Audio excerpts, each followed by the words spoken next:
Bible పట్టుకొని పైకెత్తి Bible పల్లవి మనము అందరం కలిసి పాడుకుంటాం.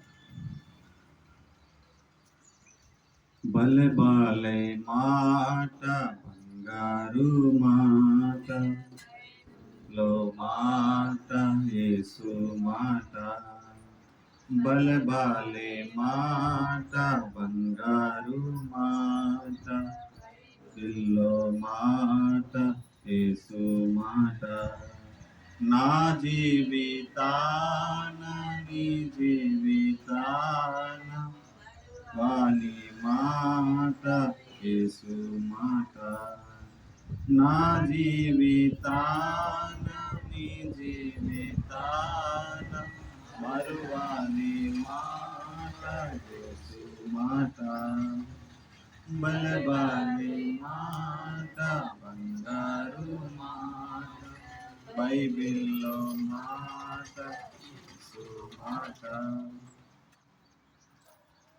23వ దావీదు కీర్తనలు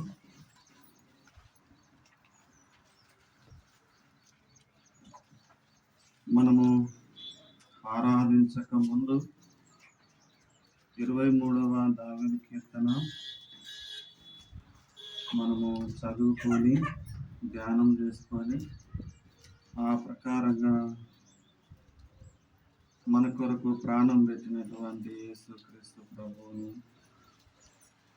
మనము సంతోషంగా లోకములో రక్షించుకున్నటువంటి ఆయన కుమారుడైన యేసుక్రీస్తు ప్రభువును ధారాళంగా మనం ఆరాధించే అర్హత, హక్కు, సంతోషం మనకు ఉన్నది కనుకనే ఆయనను ఆరాధించేవారుగా, ఆయనను గణపరిచేవారుగా దేవుడు ఈ లోకంలో మనందరినీ పరిశుద్ధముగా, పవిత్రంగా, ఆయన ఇష్టమైన ప్రజలుగా దేవుడు నిలబెట్టుకుంటూ వచ్చినాడు. కనుకనే 23వ అధ్యాయము ఆరాధన 6 మెట్లు. మొట్టమొదటిగా ఒక గుమ్మముగా ప్రవేశిస్తున్నప్పుడు ఎంచుకోవచ్చు, ఇది పరిశుద్ధమైన గుమ్మము. రెండోదిగా ఎంచుకుంటే ఇది పరిశుద్ధమైన ఒక మెట్టు. నిజమే, లోకములో చనిపోతున్నప్పుడు, లోకములో అంధకారములో ఉన్నప్పుడు, లోకములో చెడిపోయి ఉన్నప్పుడు, లోకములో ఎవరు ప్రేమించకున్నప్పుడు, లోకములో మొట్టమొదటిగా ఆది మానవుడు భూమి మీద నిలబడ్డప్పుడు, పరిశుద్ధమైన దేవునికి దూరస్థుడు అయినప్పుడు, పాపములో పడిపోయి దేవుని చేత తొలగించబడినటువంటి ఆ సమయంలో అలాంటి స్థితిలో ఉన్నట్టు చూసినప్పుడు, రెండవ ఆదాముగా, రెండవ మానవునిగా, మానవ రూపంలో యేసుక్రీస్తు ప్రభు నీ దగ్గరికి, నా దగ్గరికి ఇష్టపూర్వకంగా దేవుడు వచ్చినాడు. చూడండి, ప్రకృతి కనిపిస్తుంది, భూమి కనిపిస్తుంది, భూమి మీద నడుస్తున్నాం. అలాగనే నీలా నాలాగా అనేకులు కనిపిస్తూ ఉంటున్నారు. సొంత సమయంలో ఏ మూలకి వెళ్ళినా, ఏ స్థలంలో నిలబడినప్పటికీ పరిచయము లేకుండా బాగున్నారా అని చెప్పటానికి మనకు శక్తి చాలదు. ఎందుకంటే తెలియని లోకము, భయంకరమైన లోకము, పాప లోకం కదా. ఇన్ని కండిషన్ ఉన్నటువంటి ఇంత భయంకరమైన లోకములో నిన్ను నన్ను ఆయన కుమారుడైన యేసుక్రీస్తు ప్రభు ప్రేమించనన్నాడు. చెప్పండి, ఆయనను ఎలా ఆరాధిస్తే దేవుడు సంతోషపడతారు? ఎప్పుడన్నా ఆ లోతులో, ఆ కోణంలోనికి పర్సనల్గా, సింగిల్గా ఖాళీ టైంలో ప్రశ్నించుకున్నావా? చెప్పబడుతున్న నేను ఒకప్పుడు వీటన్నిటి గుండా దాటుకుంటూ వెళుతున్నప్పుడు చనిపోతే ఎక్కడికి వెళ్తావు? ఎక్కడుంటావు? ఓ ప్రశ్న, ఓ జవాబు, ఓ స్వరము, ఓ తలంపు భూమి మీద తిరుగుతున్నటువంటి నా ఒక సొంత సమయంలో ఆయన కుమారుడైన యేసుక్రీస్తు ప్రభు ఆయన గుమ్మములో ప్రవేశించే యోగ్యత, రెండవదిగా ఒక మెట్టు ఎక్కేటట్టుగా ఆయన కుమారుడైన యేసుక్రీస్తు ద్వారా నాకు కాపరిగా, నాకు రక్షకుడిగా, నా తండ్రిగా, నా ప్రభువుగా, నా రాజుగా చెప్పాలా? ఎన్ని చెప్పుకుంటూ పోతే సరిపోదు. అలాంటి ప్రభువును మనము ఆరాధించాలి. ఆరాధనకు యోగ్యులము, ఆరాధనకు యోగ్యుడైనటువంటి దేవుడు యేసుక్రీస్తు ప్రభు. మనలో డిసిప్లిన్ కలిగి ఉంటే చాలా మంచిది. మన హృదయాలన్నీ కూడా దేవుని మీదనే ఫోకస్ పెడితే కూడా ఇంకా చాలా మంచిది, బెస్ట్. ఎందుకు తెలుసా? దేనికి తెలుసా? 6 దినాలు దేవుడు ఈ శరీరాన్ని పోషించడానికి, 6 దినాలు పని చేసుకోవటానికి దేవుడి భూమి మీద నీకు విశ్రాంతినిస్తూ వచ్చినాడు, పనిస్తూ వచ్చినాడు. ఇది కేవలము పర్ఫెక్ట్గా, సపరేట్గా నీకు నాకు, నిన్ను నన్ను రక్షించినటువంటి యేసుక్రీస్తు ప్రభు ఈ దినము పరిశుద్ధ దినమా తెలుస్తూ వచ్చినాడు. అందుకే ఆ పరిశుద్ధమైన దేవుని మనం ఆరాధించేటప్పుడు, వినేటప్పుడు, చూచేటప్పుడు మన మనసు అంతా ఎక్కడ ఉండాలి? బీరువాకు తాళం వేసానా, లేదా సెల్ ఫోన్ సైలెంట్లో పెట్టానా, పెట్టలేదా, నిన్నెవరో తిట్టారు కదా, మళ్ళా ఫోన్ చేస్తున్నాడేమో, కొద్దిసేపు అయితే మరి వస్తానని చెప్పాను, సమయం చూసుకొని వెళ్తాను, ఏదో రమ్మన్నారు కనుక వస్తున్నాను, పోతున్నాను. అలాంటి ఒక మనసు కలిగి ఉంటే, అలాంటి కదలిక కలిగి ఒకవేళ నువ్వు కూర్చొని ఉంటే, నువ్వు ఎంత ఆరాధించినా దేవుడు డోరు ఓపెన్ చేయాలి. ఒక క్రమం, ఇంట్లో తల్లిదండ్రులు ఉన్నారు అనుకుందాం, 4 పిల్లలు ఉన్నారు అనుకుందాం. 4 తల్లిదండ్రుల మాట వింటారా? వింటారా? వాడు ఎటు పోతాడు, నాటు పోతాడు, వాడు ఎక్కడ ఉండి ఫోన్ చేస్తాడు, అమ్మాయి నాకు అర్జెంటుగా నాకు ఫోన్పే చేయాలి. అది ఆదివారం అనుకుంటా, దేవుని మందిరానికి వెళ్ళే స్థలం అనుకుంటా, సమయం అనుకుంటా కదా. శత్రువు ఎంత ఘోరంగా నీలో ఉన్న ఆత్మీయతను డైవర్ట్ చేయడానికి పంచుకొని ఉన్నాడు.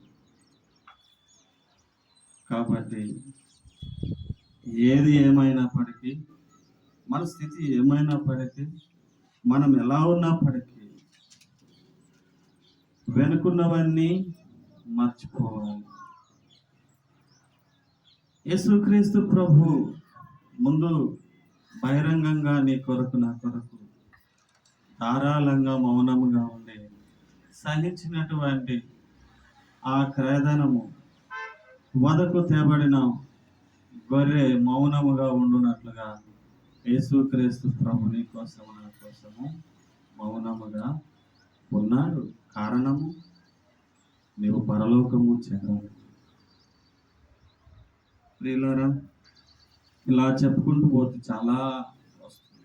అందుకే దావీదు కీర్తన 23వ అధ్యాయం మనము తరచుగా మనం ఆధారం చేసుకుంటే మొట్టమొదటి వచనంలోనే నేను చదువుతాను ఈ అధ్యాయం అంతా. మీ బైబిల్ మీరు ఒళ్ళో పెట్టుకొని చేతులు పెట్టుకొని శ్రద్ధగా భక్తితో పాటించవలసిందిగా మనం చేస్తున్నాను. యెహోవా నా కాపరి, నాకు లేమి కలగదు. పచ్చిక గల చోట్లను ఆయన నన్ను చేయుచున్నాడు. శాంతికరమైన జలముల యొద్ద నన్ను నడిపించుచున్నాడు. నా ప్రాణమునకు ఆయన సేద తీర్చుచున్నాడు. తన నామమును బట్టి నీతి మార్గములో నన్ను నడిపించుచున్నాడు. గాఢంధకారపు లోయల్లో నేను సంచరించినను ఏ అపాయమునకు భయపడను.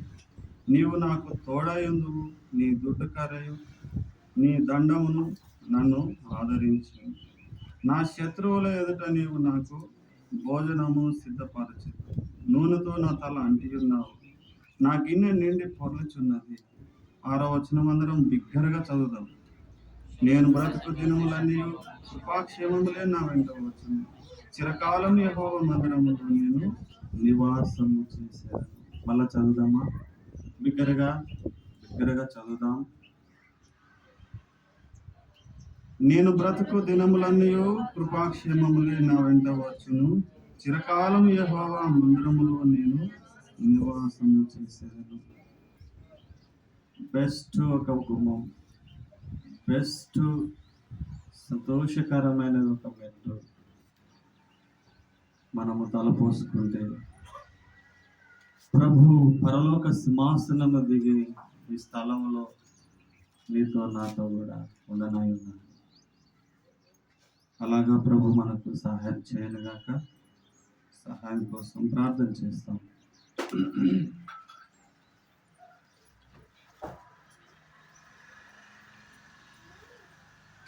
పరిశుద్ధమైన ప్రేమగల పరలోకపు తండ్రి, కుమారుడేసు ప్రభు ఘనమైన శ్రేష్టమైన నామమున తిరిగి మీ పాదాల దగ్గరికి సాగిల పడుతూ వస్తున్నాం. అలుపులం, అయోగ్యులం, బలహీనులం, మాలో ఏ మంచితనం లేని ఈ లోకంలో భిన్నముగా రూపింపక మునిపే, జగత్తు పునాది వేయక ముందే ప్రభువా, ప్రియ కుమారుడు యేసుక్రీస్తు అమూల్యమైన రక్తము చేత మమ్మల్ని విమోచించి రక్షించినావు. ఇచ్చిన రక్షణను బట్టి దేవా, 6 దినాలు మంచి పనేసి నైనా విశ్రాంతి దినం, పరిశుద్ధ దినం నిన్ను ఆరాధించేటట్టుగా నన్ను మమ్మల్ని అందరినీ కూడా భయంకరమైన స్థలంలో, భయంకరమైన లోకంలో, భయంకరమైన ప్రజల్లో మమ్మల్ని అందరినీ ఒక దగ్గరికి నేను ఆరాధించేటట్టుగా చేస్తూ వచ్చినావు. స్తోత్రము నాయనా, అందును బట్టి స్తుతిస్తాను. ప్రభా, నేను ఆరాధించేటట్టుగా, నిన్ను మహిమపరిచేటట్టుగా, నిన్ను ఘనపరిచేటట్టుగా తండ్రి, గొప్ప దేవుడు వారిని మేము తలపోసుకునేటట్టుగా ఒక గుమ్మముగా, ఒక మెట్టుగా మేము తలపోసుకొని మేము మా గమ్యానికి వెళ్ళినప్పుడు యెహోవా మా కాపరి, నాకు లేమి లేదు, పచ్చని గల చోట్ల ఆయన నన్ను పునరుద్ధరించాను. సంతోషంతో మా స్థలాల్లో అడుగుపెట్టడం సహాయించండి. ప్రేమగల పరలో తండ్రి, ఆయా ప్రాంతాలలో జరుగుతున్న ఆరాధన వల్ల దైవజనులు, పరిచారకులు ఎప్పుడూ క్రమము, ఫెసిలిటీ, వాతావరణం, యవనులు, వృద్ధులు నడవయసు చిన్నపిల్లలు జ్ఞాపకం చేసుకొని ప్రేమగల పనులు తండ్రి మరొకసారి నీ దాసులు వస్తుండగా అనేకులు భారం తెరవండి. కనపడిన అంధకార శక్తులను బంధించు. మా అందరితో ఉండండి, మాట్లాడము. ఏసు తప్ప ఎవరూ ఉండకూడదు, సహాయం చేయమని ఏసు నామమున ప్రార్థించి వేడుచున్నాం తండ్రి, ఆమేన్.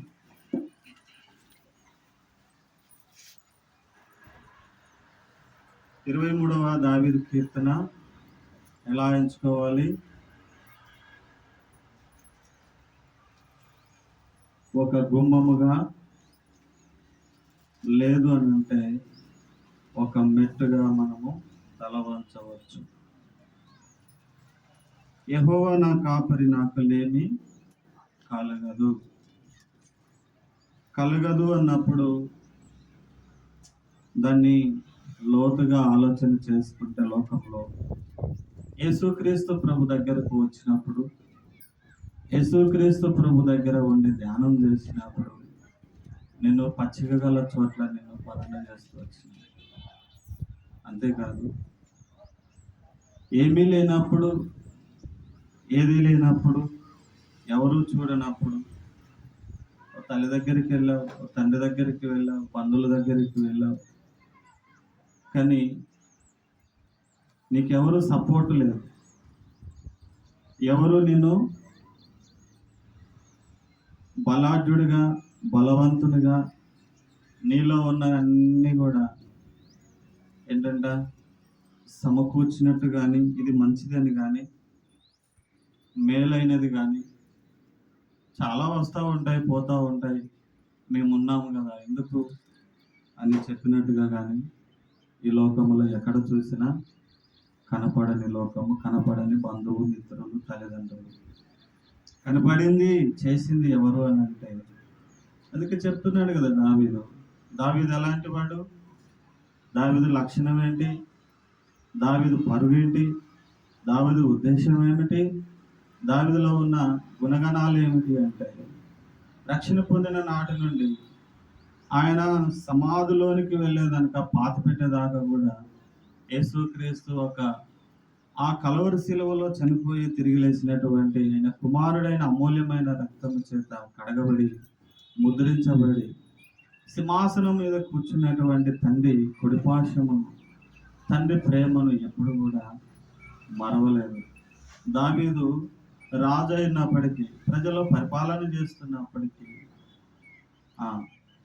అన్ని విధాలుగా కనిపిస్తూ వస్తున్నప్పటికీ తనలో ఉన్నటువంటి లక్ష్యం ఏమిటంటే, తనలో ఉన్నటువంటి గుణగణాలు ఏంటంటే, శత్రువుల నుండి తరమబడుతూ వస్తున్నప్పటికీ మాదిరిగా గృహలో, ఎడారిలో సైన్యము తలుముతున్నప్పటికీ, ఎటు చూసినప్పటికీ తట్టుకోలేని పరిస్థితిలో ఉన్నప్పటికీ యేసుక్రీస్తు ఒక పాదాల దగ్గర కూర్చొని అడుగుతున్నాడు.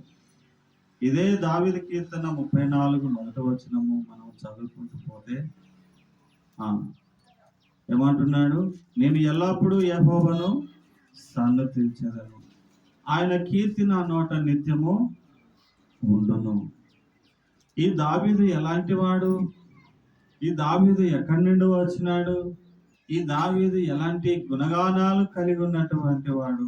ఆయన ఈరోజు అంటున్నాడు, 34 మొదటి వచనం అలా తీసుకొని అంటున్నాడు, దేవుని దగ్గర కూర్చొని అంటున్నాడు, దేవుని ముందు విచారణ చేస్తూ ఉంటున్నాడు, ధ్యానం చేస్తూ ఉంటున్నాడు, దేవుని దగ్గర కూర్చొని వర్షిప్ చేస్తూ ఉంటున్నాడు.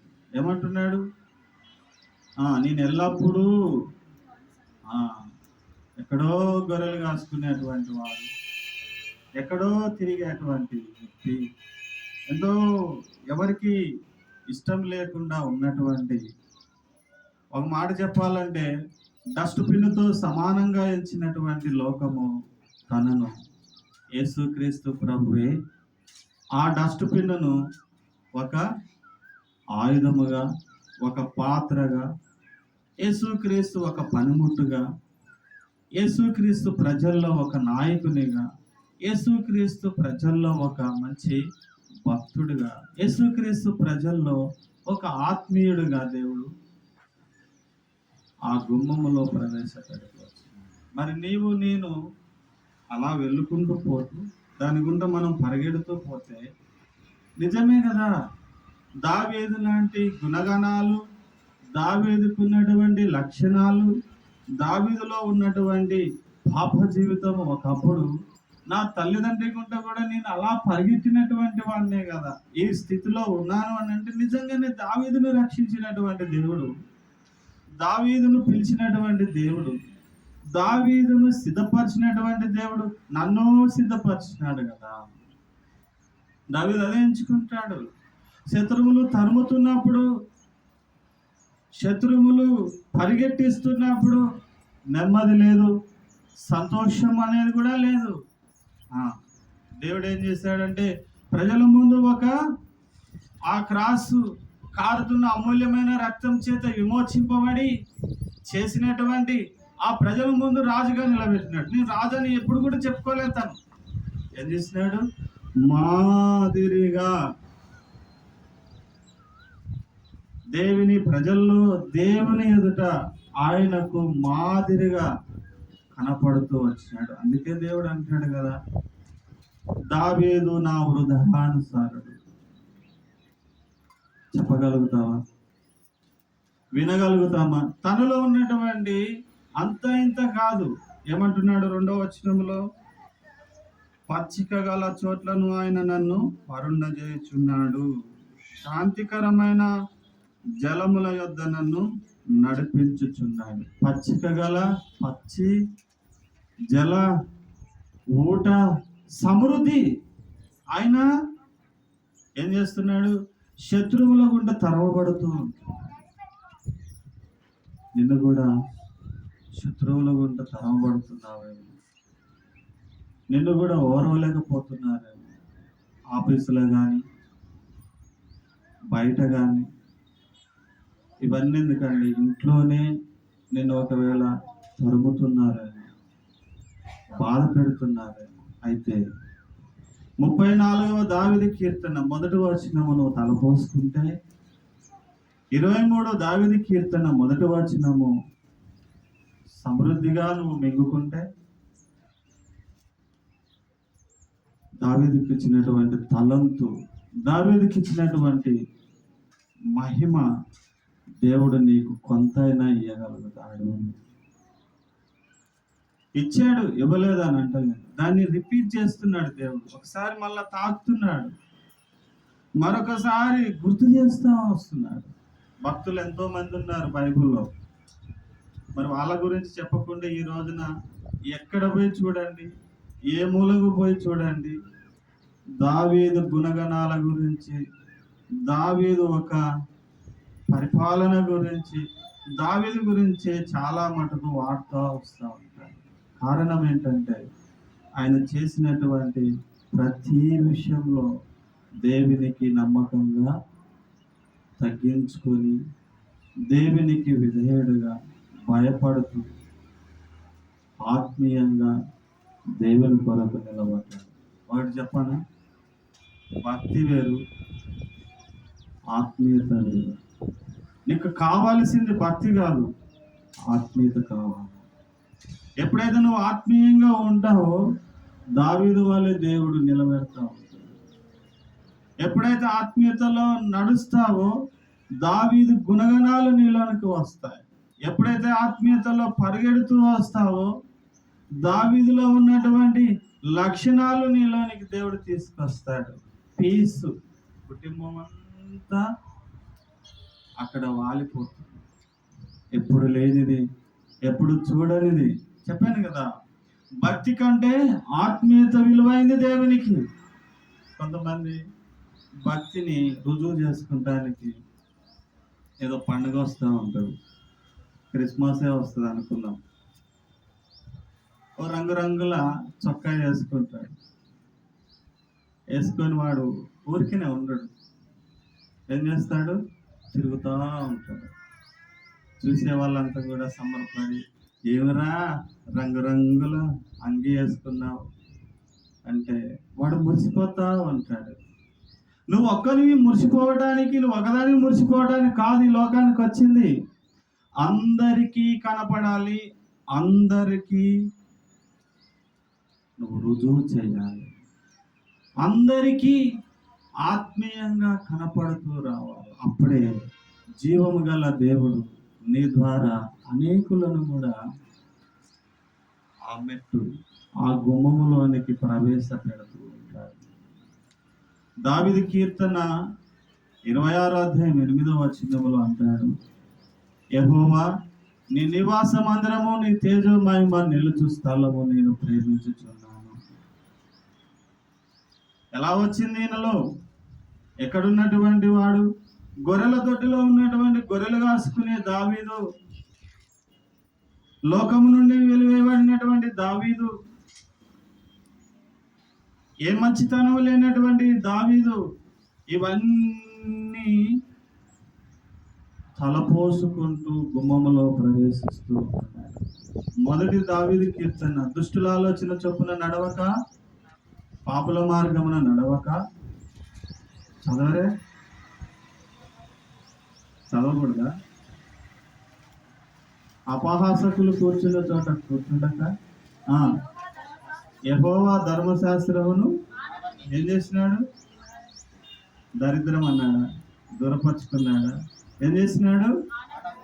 ఆనందిస్తూ వచ్చినాడు. ఎట్లొచ్చింది ఈయనకు? ఎలా వచ్చింది ఈయనకు?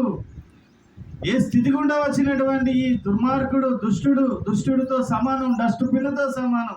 అలాంటి వ్యక్తిని లోకము వెలివేసి చీయని పాతి పెట్టాలనుకున్న కసి యేసుక్రీస్తు ప్రభువే దర్శిస్తూ వచ్చినాడు. ఈరోజు నిన్ను దర్శించినాడు, నన్ను దర్శించినాడు, నీతో మాట్లాడినాడు, నాతో మాట్లాడినాడు. యేసుక్రీస్తు ప్రభు ప్రేమ అలాంటిది. God power, God worship God. ఇవన్నీ తోసేసుకొని లోకం వైపు చూసి ఏమిచ్చినాడు. రంగుల లోకంలో రంగుల బట్టలు వేసుకొని మురిసిపోతున్నావు. కారణము అపవాది గుప్పిట్లో నువ్వు మలుచుకున్నావు. కానీ దావీదు అలాగే ఎప్పుడు కూడా లోకం వైపు చూసి మురిసిపోలేదు. శత్రువు కూడా తరవబడుతూ ఆ పరిశుద్ధమైన దేవిని మహిమపరుస్తూ వచ్చినాడు. 113:8 వచనములో అంటాడు, నేల నుండి నేను దీనులను ఏం చేస్తున్నాడు? ఒకసారి చదువుదాం. ఆయన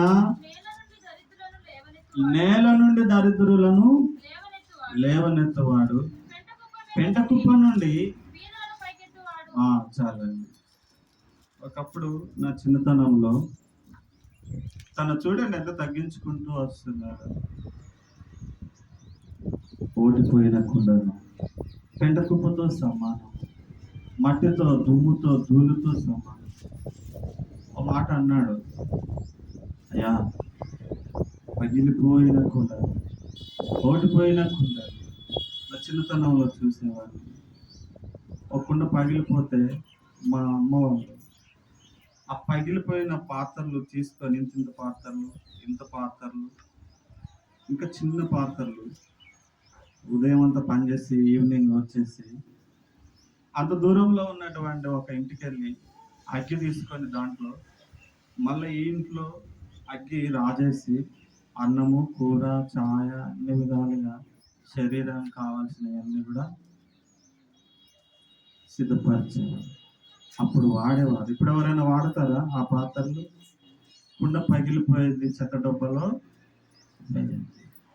దావీదు ఏం చేసుకున్నాడంటే ఎంతగా తగ్గించుకుంటూ వచ్చినాడు, ఎంతగా దేవుని కొరకు మౌనముగా తనంతట తాను అంటున్నాడు కదా, పెంట కుప్ప నుండి దరిద్రత, దుమ్ము, ధూళి, చెత్త అన్ని విధాలుగా దేవుని కొరకు అమర్చుకుంటూ వచ్చిన ఈ రోజున నీవు నేను కూడా, నేనైతే అలాంటి స్థితి గుండా వచ్చినటువంటి అమ్మా నాన్న ఈ రోజుకి ఎలా ఉంటారో తెలియదు. 20 సంవత్సరాలు విగ్రహారాధకను, 33 దేవతలను పూజించేటువంటి అమ్మ నాన్న కుటుంబం అలాంటి స్థితి గుండా పారిపోయిన నా స్థితి ఎక్కడో చనిపోవాలనుకుంటున్నటువంటి నా స్థితిలో యేసుక్రీస్తు ప్రభు అదే హెబ్రోన్లో గోల్కొండ చౌరస్తా ఆర్టీసీ క్రాస్ దగ్గర ఒక పత్రిక ద్వారా, ఒక సువార్త ద్వారా దేవుడు పట్టుకుంటూ వచ్చిన వీళ్ళరా, లోకం మనది కాదు, లోకం మన శాస్త్రము కాదు. అంతకన్నా ఏం చెప్పాలి? దేవుడు చెప్పినాడు కదా, నువ్వు చనిపోతే నువ్వు ఎక్కడికి వెళుతావు? నీ మార్గం ఏంటి? నీ ఉద్దేశం ఏంటి? నీ ప్రణాళిక ఏంటి? అసలు నువ్వు ఎవరు తెలుసుకున్నావా? ఒక ప్రశ్న, ఒక స్వరము దేవుడు తాకుతూ వచ్చినాడు. నిజమే కదా, చనిపోతే ఎక్కడికి పోతాను? కానీ దేవుడు నా సొంత సమయంలో నా సొంత కుటుంబాన్ని, నా ఊరుని, నా ప్రాంతము, నేను ఎక్కడికో వెళ్ళిపోతున్నటువంటి నా జీవితాన్ని దావీదు వలె పచ్చిక గల చోటకి తీసుకొచ్చినాడు. నీళ్ళ ఊట దగ్గరికి తీసుకొచ్చినాడు. నాకు ఇప్పుడు సంతోషం ఉంది, నాకు ఇప్పుడు సమాధానం ఉంది, నాకు ఇప్పుడు పీస్ ఉంది. శరీరమైన తల్లిదండ్రులు కనపడకపోవచ్చు, ఆత్మీయ తల్లిదండ్రులు ఎంతోమంది దేవుడు కళ్ళ ముందు ఎక్కడికి వెళ్ళినా కూడా పెద్దగా కృప చూపుతూ వస్తున్నాడు. దావీదు కూడా అలా వెళుతూ ఉంటున్నప్పుడు, అలా పరిగెడుతూ వస్తున్నప్పుడు దేవుని గణపరుస్తూ వచ్చినాడు. మరి నీ స్థితి, నా స్థితి ఈ లోకములో అంత్యదినములో మంచి మంచి స్మార్ట్ ఫోన్లు, వీడియోలు, ఫేస్బుక్లు, వాట్సాప్లు ప్రపంచమంతా నీ కళ్ళ ముందు పెడుతూ వచ్చింది అపవాది. చూస్తున్నావు, చూస్తున్న నీవు కదిలాడుతున్నటువంటి అది విగ్రహం కాదా? చూస్తున్న నీవు ఒక విగ్రహం కాదా? అలా ఎంచుకుంటే యేసుక్రీస్తు ప్రభు దాని గుండా నిన్ను విమోచిస్తూ వచ్చిన దాని గుండా దేవుడు ఆయన కుమారునిగా, ఆయన తండ్రి కుడిపార్శ్వము ఎదుట ఆ పరిశుద్ధులతో ఆ పరలోకములో యేసుక్రీస్తు ప్రభు నిన్ను నన్ను కూడా నిలబెట్టేవాడుగా చూపిస్తా ఉంటుంది. ప్రియులారా, యేసుక్రీస్తు ప్రభు దేవుడు నేను నన్ను కూడా ఏ రోజు ఎప్పుడు కూడా విడవకుండా ఈ 23వ దావీదు కీర్తనను బట్టి దావీదుని ఎంతగా తీసుకొచ్చాడంటే చూద్దాం. ఇంకా 4వ వచనములో ఉంటాడు, గాఢంధకార లోయలో నేను సంచరించినను ఏ అపాయమునకు భయపడను. మొట్టమొదటిగా బిగినింగ్ ఎలాగుంది కదా, గొర్రెల దొడ్డిలో నుండి గొర్రెలను తీసుకొని ముందటేసుకొని ఎడారిలో కూర్చొని కాసుకునేటువంటి ఒక గొర్రెల కాపరి. ఇప్పుడు ఏమంటున్నాడు? గాఢంధకార లోయలో నేను సంచరించిన ఏ అపాయమునకు భయపడను. చెప్పగలుగుతావా? రాత్రిపూట చీకట్లో వెళ్ళినప్పుడు కానీ, ఒంటరిగా ఇక్కడి నుండి వేరే ప్రాంతానికి వెళ్ళినప్పుడు కానీ, సింగిల్గా ఉన్నప్పుడు నేను భయపడను, నేను ధైర్యంగా ఉండగలుగుతాను. బైబుల్ పట్టుకున్న మనం, ఆరాధిస్తున్న మనం, దేవుని బిడ్డలమని చెప్పుకుంటున్న మనందరం చెప్పగలుగుతామా? దావీదులాగా చెప్తామా? చెప్పలేదు. ఒక బలాఢ్యుడు నీ కళ్ళ ముందు కనపడి డోరు కొడితే, ఎవరు నువ్వు, ఎందుకు వచ్చావు, దేనికి వచ్చావు, ఏమిటి, ఎంతగా కంగారు పడుతూ ఉంటాము. నాకు తెలుసు అనుకుంటే అప్పుడప్పుడే షుగర్ స్టార్ట్ అవుతుందేమో, బీపీ స్టార్ట్ అవుతుందేమో కావచ్చు. కానీ దావీదు ఏం చేసినాడంటే, గాఢంధకార లోయల్లో సంచరిస్తూ వచ్చినప్పుడు ఏ అపాయమునకు నేను భయపడను, ఏ దానికి నేను భయపడను, దేనికి భయపడను. ఎందుకు? దేనికి? రక్షించుకున్నటువంటి యేసుక్రీస్తు ప్రభు తన పట్ల నిలబడుతూ వచ్చినాడు భూమి మీద. దైవజనుడు భక్సింగ్ గారు కూడా ఒక ప్రాంతంలో అమెరికాలో వాక్యం చెబుతుంటే, వెస్టర్న్ ఇండియా, ఆఫ్రికా ఒక దేశస్థుడు ఆ చివరికి కూర్చొని వాక్యం విన్న తర్వాత, అయిపోయిన తర్వాత ఆ దాసుని కలిసి ఒక మాట అన్నాడంట, అయ్యా మీరు వాక్యం చెప్తుంటే పరలోకము నుండి భూమికి దూతలు ఎక్కుచూ దిగుచూ యేసుక్రీస్తు ప్రభు కనబడినట్టుగా, పరలోకము కనబడినట్టుగా నాకు ఎంతగానో దేవుడు నన్ను దర్శించినాడు. ప్లీజ్ మా దగ్గరికి ఒక రోజు వస్తారా? ఓ రోజు వస్తారా? వాక్యం చెప్తారా? రండి. కాదనొద్దు, ప్లీజ్ కాదనొద్దని ఎంత రిక్వెస్ట్ చేసి ప్రార్థన చేయించుకున్నాడు. మరుసటి రోజున మరలా అదే ప్రాంతానికి మరలా వెళ్ళినప్పుడు అప్పుడు దైవజనుడు దేవుని దగ్గర విచారణ చేసినప్పుడు, దేవుని దగ్గర ధ్యానం చేసినప్పుడు, ఈవినింగ్ టైం అంట ఆ ప్రాంతానికి వెళితే ఆ ఒక్కడు తీసుకొని ఆ ప్రాంతంలో వాక్యం చెప్పిస్తే ఆ ఒక్కని ద్వారా 400 మంది వచ్చి వాక్యం విన్నారు. ఎన్ని రోజులు? వారం రోజులు. ఈరోజు వాక్యం చెప్తే సేవకులు ఒక సెల్ పట్టుకొని హలో కదా. ఎన్ని రకాలండి, ఎన్ని రకాలుగా చూడొచ్చండి. డినామినేషన్ కావచ్చు, మన సహవాసం కావచ్చు, పరిశుద్ధత లేదు, క్రమం లేదు, దేవుడు అంటే భయం లేదు. దాసుడు ఎక్కడ నిలబడినా బెల్లం మీద ఈగలు ఆగినట్టుగా ప్రజలు తండోపుతండ. ఒక్కడే ఆఫ్రికా వ్యక్తి వచ్చి అడిగి అలాగా తీసుకెళ్తే వారం రోజుల వాక్యం చెప్తే 400 మందికి బాప్తిజం ఇచ్చి మరలా హెబ్రోన్కి వచ్చినారంట దైవజనుడు. ఎంత ప్రయాసం, ఎంతమంది ఆరాధన, ఎంతమంది దేవిని మహిమపరుస్తూ వచ్చాడు. ఒక ఆఫ్రికా వాళ్ళకే దేవుడు ఉన్నాడు అనుకున్నామా? చెప్పండి. మీరు మాట్లాడకపోతే నాకేదో తలబోతా ఉంది, నాకు భయం అవుతుంది. మీరు అప్పుడప్పుడు కొంచెం ముఖంలో చిరునవ్వు ఉండాలి, కొంచెం కదిలించండి కదా.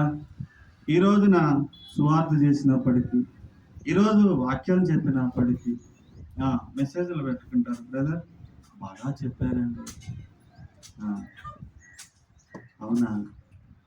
కనుక ఇలాంటి అన్ని లోక సంబంధమైనవి, ఇలాంటివన్నీ శరీరమైన సంబంధం వంటివి, ఇలాంటివన్నీ దేవునికి ఇష్టం లేనటువంటివి, ఇలాంటి అన్ని అపవాదికి ఇష్టమైనటువంటివి. నువ్వు ఒక అపవాదివి కాదా?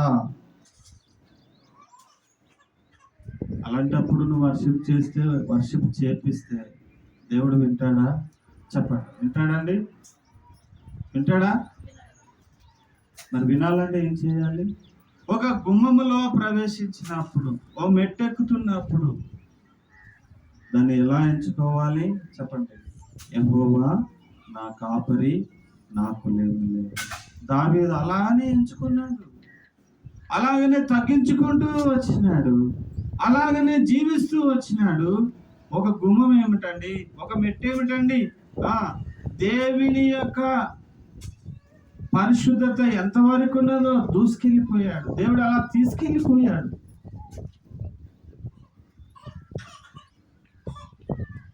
నువ్వు అనుకుంటావు కదా, దేవుడు వచ్చినప్పుడు చూద్దాంలే. బావిలో కప్పలాగా బెక్క బెక్క బెక్క బెక్క బెక్క బెక్క బెక్క బెక్క నీళ్లున్నంతసేపు అది అంటా ఉంటుందంట.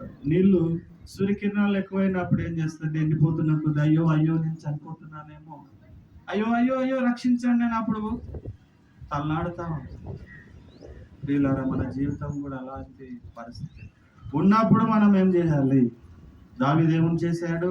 ఉన్నప్పుడు దేవుడు రక్షించుకున్న నాట నుండి దేవుని సన్నిధి వదిలిపెట్టలేదు, దేవుని మహిమను వదులుకోలేదు, ఆయన సాక్ష్యం వదులుకోలేదు, ఆయన పరిశుద్ధత వదులుకోలేదు, ఆయన నీతిని వదులుకోలేదు.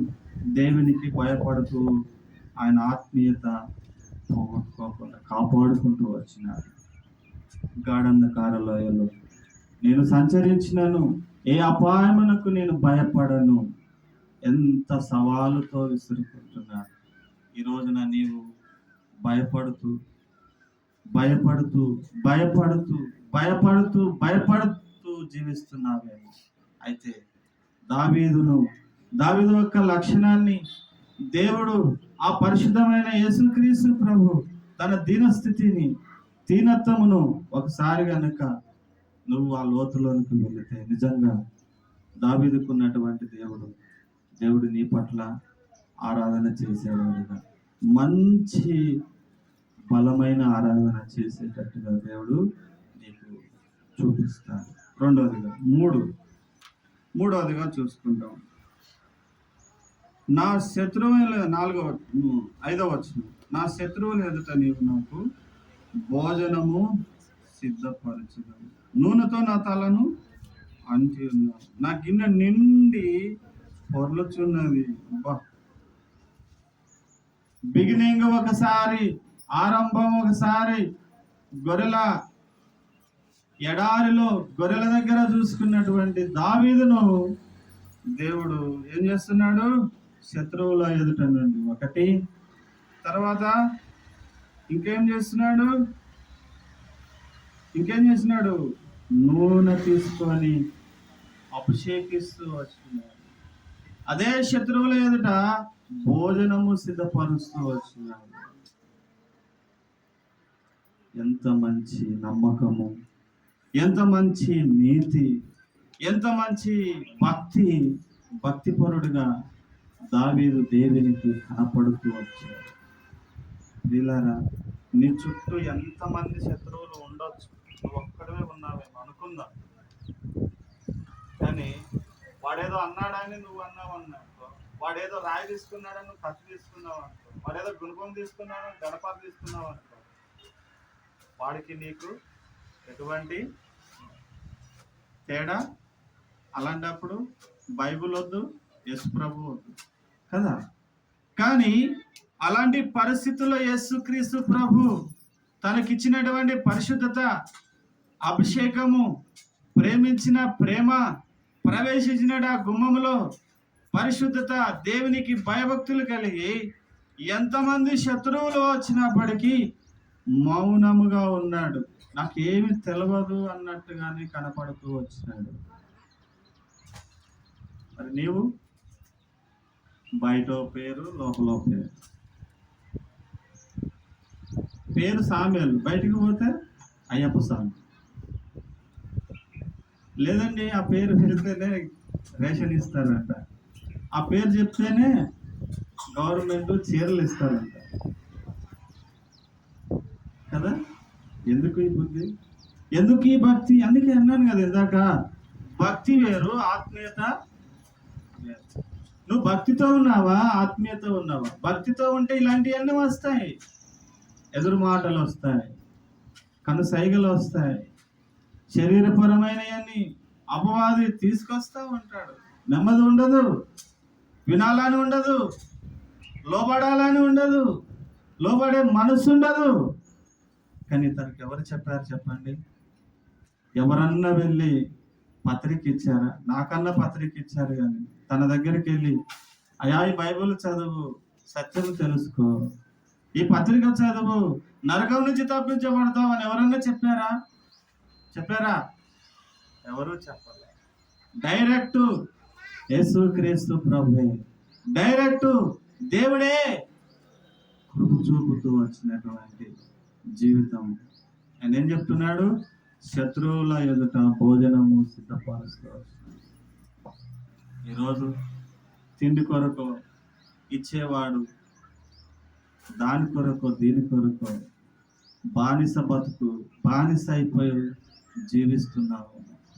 అయితే దేవుడు కృపగలవాడు, దేవుడు కృపగల దేవుడు కనుకనే ఏ స్థితిలో ఉన్నప్పటికీ ఆ స్థితి గుండా తీసుకొచ్చి నిన్ను 1,00,000 మంది ముందు, 10 లక్షల ముందు, 1,00,00,000 మంది దగ్గర, ప్రపంచంలోని ఒక మూలన నిన్ను ఒక రాజుగా నియమిస్తూ నిలబెడతాయి.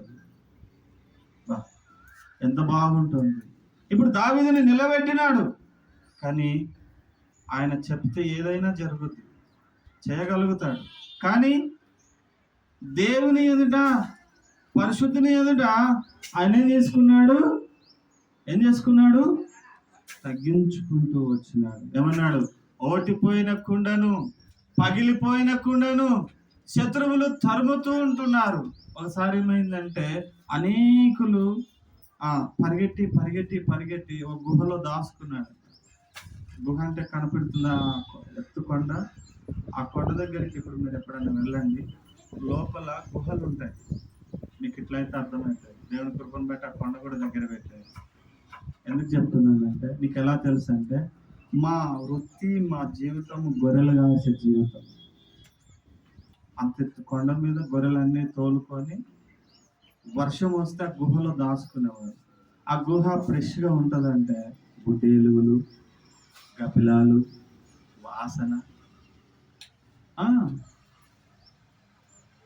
ఆ గుహలో శత్రువులు తరుగుతుంటే దాక్కొని సాగిలపడి పరిశుద్ధమైన దేవుని వర్షిప్ చేస్తూ ఉంటే అనేకులు వచ్చి అంటున్నారంట, అయ్యా మేమేం చేస్తే బాగుంటాము, మేము ఏం చేస్తే మేము మాలో నెమ్మది ఉంటుంది, మేమేం చేస్తే మేము సంతోషంగా మేము నిలబడగలుగుతాము. నెమ్మది లేదు దావీదా, కలవరము, చాలా ఘోరమైన పరిస్థితి అన్నప్పుడు ఆ 34వ అధ్యాయం 5వ వచనంలో మాట అంటాడు, వారు ఆయన తట్టు చూడగా వారికి వెలుగు కలిగాను, వారి ముఖములు ఎన్నడూ ఎలాంటి ముఖాలు ఇవి చెప్పండి, ఎటువంటి ముఖాలు ఇవి?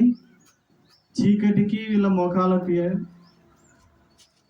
సేమ్ యాస్టీజ్. చీకటి వీళ్ళ ముఖాలు అలా ఉన్నటువంటి ముఖాలు, అలాంటి స్థితిలో ఉన్నటువంటి వారు తరమబడుతున్నటువంటి దావీదు దగ్గరికి వచ్చి ఒక సలహా తీసుకుంటూ వచ్చినారు. దేవుని కృపను బట్టి, అయ్యా అమ్మ తొందరపడవలసిన అవసరం లేదు,